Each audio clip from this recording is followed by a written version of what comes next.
আইসগুলো ভারী হয়ে গেছে, প্রচণ্ড ভারী।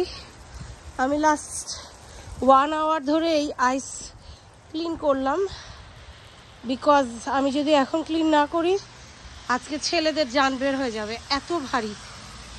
আর এই যে সাবুদানার মতো অথবা ছোট ছোট বড়ইয়ের মতো শক্ত শক্ত, এই যে দেখতে পাচ্ছেন এগুলো সব সাবুদানার সাইজ। তার আগে বড় বড় আইসের টুকরা পড়লো এতক্ষণ, একদম আইসের টুকরা। প্রকৃতি খেপে উঠছে। এই যে এগুলো সব সাবুদানার সাইজের, তার আগে ছিল সব বড় বড় শিলার টুকরা, ধুম ধুম করে পড়লো। এর চেয়ে বেশি করতে পারি না, আমার আর কুলাইতেছে না একদম। এই যে